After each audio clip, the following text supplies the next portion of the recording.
Alors, bienvenue à tous ce soir en satsang. Bienvenue aux nouveaux.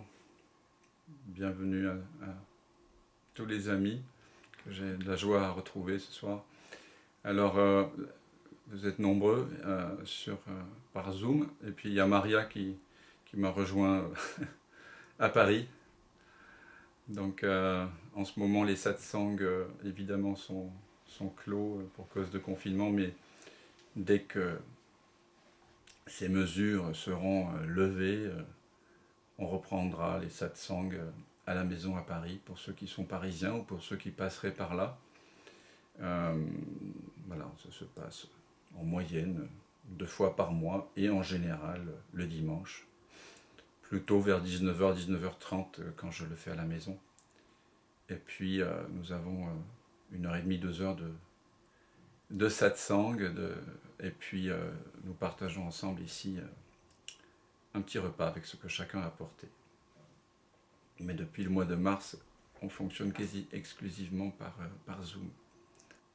Alors le satsang, c'est une rencontre pour redécouvrir notre vraie nature, pour répondre à la question « Qui suis-je » Qui est ce je que je suis? Parce qu'il semble y avoir quelques méconnaissances. Et si nous sommes là en ce moment, tous ensemble réunis pour investiguer la nature de qui nous sommes réellement, c'est bien sûr que chacun d'entre vous, vous avez le fort pressentiment que ce que vous aviez longtemps cru être, qu'on vous avait dit que vous étiez, une personne, un corps, un mental, une personne avec une histoire, une personne avec des caractéristiques, un corps avec une taille, un poids, en tout cas une conscience limitée peut-être et sûrement associée à ce corps. Qu'importe comment vous nommez ce que vous êtes, une âme ou autre chose, mais on s'est tous pris pour quelque chose d'individualisé. Il y a eu un processus d'individuation de la conscience qui semble tout à fait justifié sur le plan de l'évolution jusqu'à un certain niveau et qui nous permet de savoir comment on apparaît les uns pour les autres. C'est nécessaire pour le petit humain de savoir qu'il est un petit humain comme les autres, de savoir qu'il est un petit garçon, une petite fille, de savoir qu'il s'appelle comme ci ou comme ça. Mais lorsque cette identification est exclusive, la plupart c'est-à-dire exclusivement identifiée à ce corps et à ce mental, lorsqu'on se prend réellement pour une personne et définitivement pour cette personne, ce qui se passe, c'est que dans notre civilisation, on considère l'humain comme étant arrivé à sa perfection humaine, en quelque sorte. Après, il peut perfectionner un petit peu le personnage, mais en tout cas, il sait qui il est. Au sortir de l'adolescence, on nous demande de nous identifier exclusivement à cette personne. Or, ce n'est pas du tout ce que nous sommes réellement, ultimement. Et lorsqu'on s'enferme dans les définitions que le langage et la société nous a inculquées, le petit humain, même s'il grandit, même si la personne grandit de plus en plus, même si la personne réussit à s'imposer comme personne dans la société, et les autres vont considérer ça avec une sorte d'admiration et de peur mêlée, même lorsqu'on arrive à s'imposer en tant que personne et à réussir, comme on dit, dans le langage courant, eh bien, il y a inévitablement un sentiment de souffrance. Inévitablement. Que cette souffrance soit apparente ou qu'elle soit un petit peu cachée, même profondément cachée. il a nécessairement une souffrance. Pourquoi ? Parce que dès qu'on se prend pour quelqu'un, pour une conscience limitée, quelqu'un qui a un âge, déjà on se prend pour quelque chose qui est associé au corps, donc qui est né, qui va mourir. Ça c'est une première chose, et quelles que soient les croyances philosophiques, religieuses ou autres qu'on a par rapport à la mort, par rapport à la vie, tant qu'on se prend pour quelqu'un de limité, quelqu'un qui est né et qui va mourir, on est dans le couloir de la mort, hein. On est là, mais avec une date de péremption, et chaque instant nous rapproche de la fin de quelque chose. Donc c'est anxiogène. Mais plus que ça, le fait de se prendre pour quelqu'un, c'est comme limiter la présence que nous sommes. C'est comme se limiter terriblement, se prendre pour un objet dans le monde. Ça signifie qu'on est coupé des autres, coupé du monde. Et cette coupure, qui n'est pas réelle, qui est une croyance, mais lorsque la pensée que je suis coupé des autres et du monde est crue, ça génère des sensations, une impression de séparation dans le corps. Et cette impression de séparation, c'est ce qu'on appelle la souffrance. Et donc tous les humains, quel que soit leur destin, extraordinaire ou ordinaire, des stars ou des gens complètement anonymes, tant qu'on se prend pour quelqu'un, il y a souffrance. Il y a souffrance parce que la personne séparée va toujours chercher quelque chose pour se sentir complète à nouveau. Et comme elle cherche à l'extérieur, comme elle a toujours l'attention tournée vers les choses, vers les formes, vers les mots, eh bien elle pense, et c'est ce qu'on lui a dit, c'est ce qu'on vous a dit, c'est ce qu'on m'avait dit aussi, que le bonheur est à chercher dans le monde, dans les expériences, au travers des autres, au travers des rencontres, au travers de l'accumulation de choses, de savoir, d'expériences en tout genre. Et à un moment donné, on peut réaliser, je pense que si vous êtes là aujourd'hui,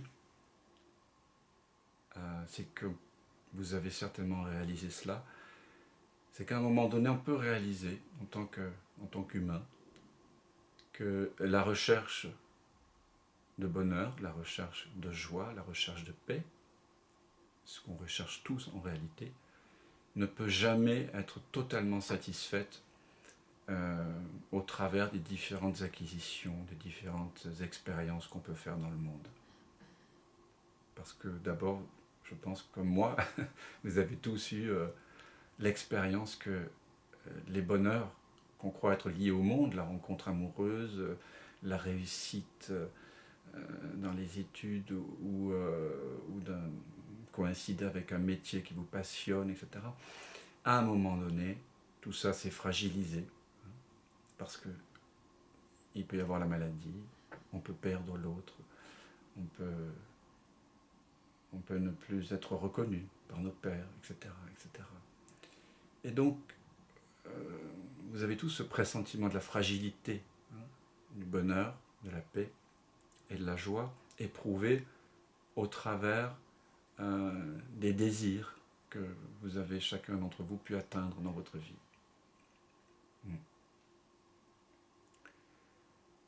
Et donc l'attention, elle est toujours tournée vers l'extérieur. C'est comme ça qu'on a été formaté. Et donc ce que je vais vous proposer, c'est de ramener l'attention à la source. L'attention est toujours mise sur les formes, par les perceptions, ce que l'on peut percevoir au travers des 5 sens, les couleurs, les sons, les odeurs, les goûts, les sensations, par l'organe de la peau, mais aussi les pensées. Tout ça, ce sont les 6 types de perceptions qu'un humain expérimente au cours de sa vie, c'est ce qu'on appelle ma vie. Ma vie, en fait, elle est composée de perceptions. Et en général, la plupart des humains passent la plus grande partie de leur vie à passer d'une perception à une autre en ayant toujours l'attention tournée vers l'extérieur. Donc, vers des perceptions qui vont et viennent, qui changent. Et la plupart des humains sont inconscients de leur véritable nature. D'où vient cette attention qui va dans tous les sens? D'où vient le mental? Qui perçoit le monde? Qui entend ces mots? Alors, c'est ce à quoi je vous invite ce soir, c'est de devenir conscient de cela qui est conscient de tout ceci. En fait, ce qu'on appelle la conscience ordinaire, elle est en réalité emprisonnée dans un ensemble d'identifications.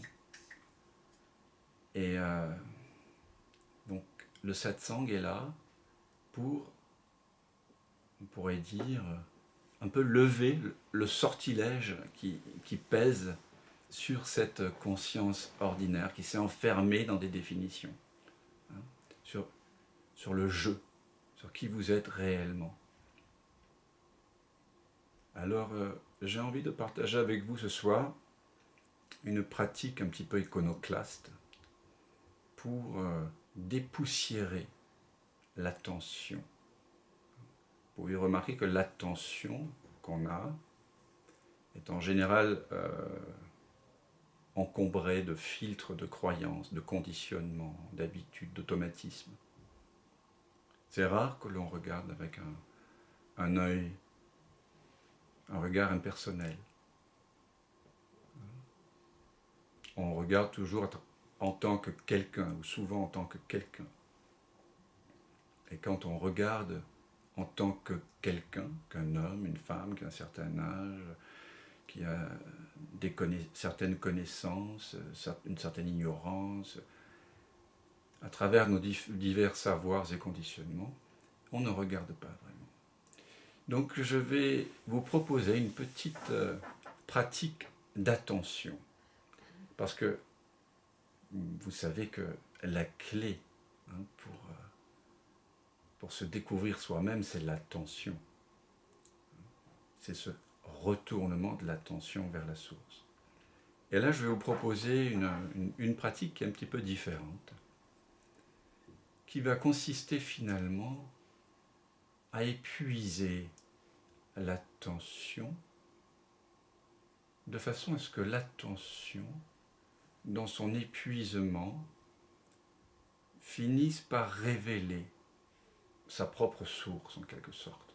C'est une des façons qu'on a de lever le sortilège qui pèse sur la conscience dite ordinaire pour nous révéler qu'en fait cette conscience ordinaire est en réalité extraordinaire.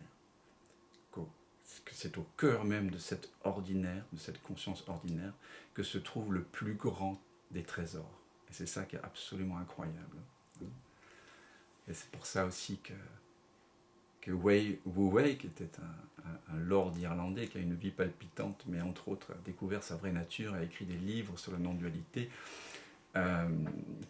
qui donc a pris un nom d'emprunt, Wei Wu-wei, et il appelait ça le secret ouvert. Secret ouvert. C'est un secret parce que c'est le plus grand tabou de la civilisation. C'est le fait de ne pas connaître sa vraie nature et de se prendre pour quelqu'un qui pense ses pensées, qui agit par lui-même et qui est séparé du monde et des autres, c'est finalement la plus grande ignorance. Et toute notre civilisation est basée là-dessus. Et pourtant, c'est plus proche que proche. Comme disait le prophète, c'est plus proche de vous que votre veine jugulaire. C'est là maintenant.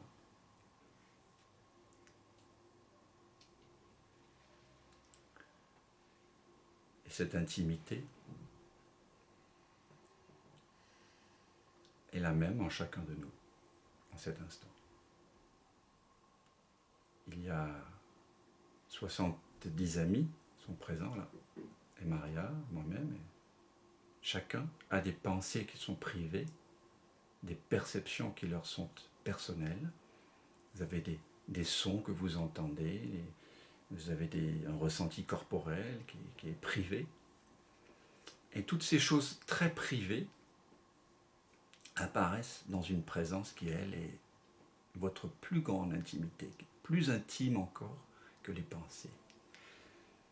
Puisque c'est ce en quoi ces pensées, ces sensations, ces perceptions naissent et meurent.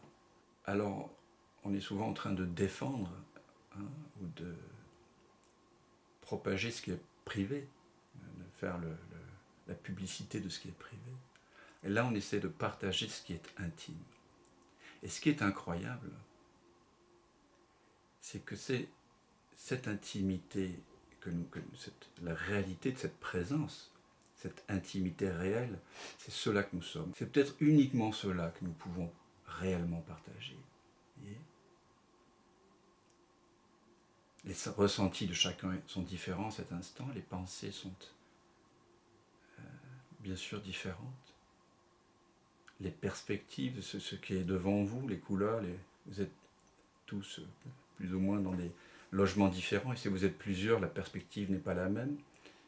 Donc l'expérience de chacun est différente, et pourtant, il y a quelque chose en ce moment qui est le même en chacun de vous, qui est le même en moi, c'est cette intimité,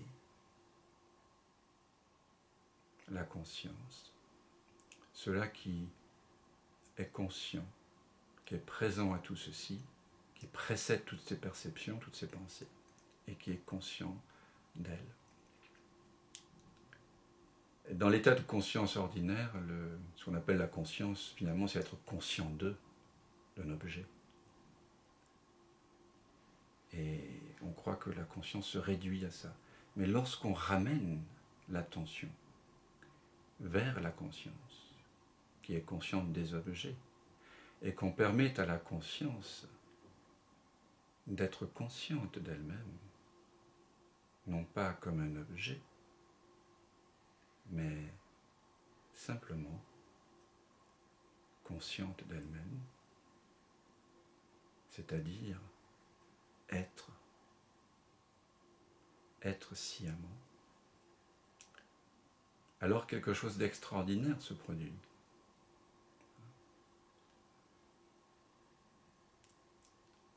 Et cet extraordinaire, en même temps, il est déjà là. C'est ça qui est encore plus extraordinaire.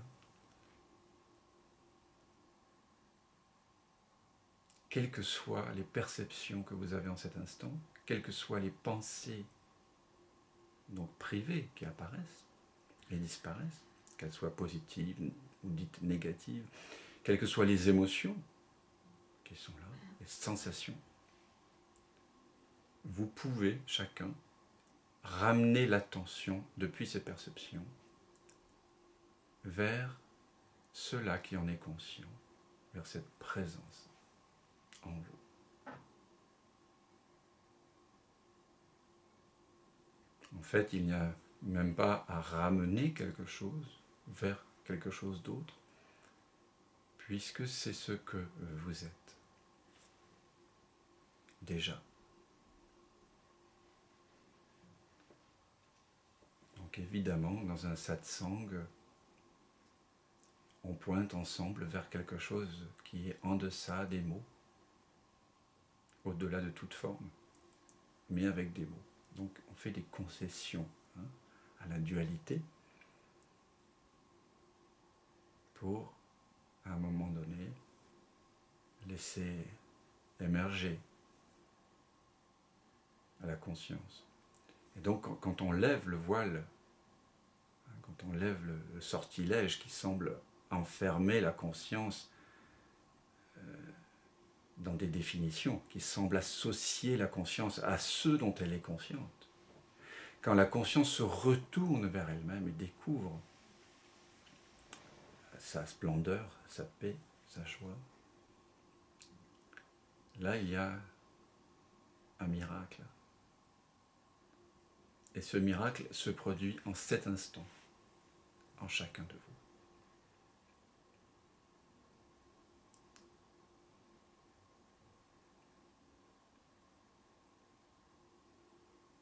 Je pense que nous avons chacun eu, à différents moments de notre vie, conscience que ce qui nous a créés, quelque part, a d'une certaine façon laissé une trace en nous.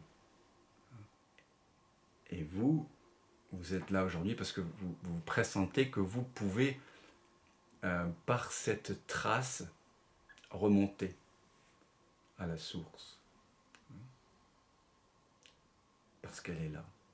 Donc il n'y a pas à remonter, il y a juste à cesser de faire semblant de sortir de cette présence, à cesser de faire comme si nous étions autre chose que cette conscience.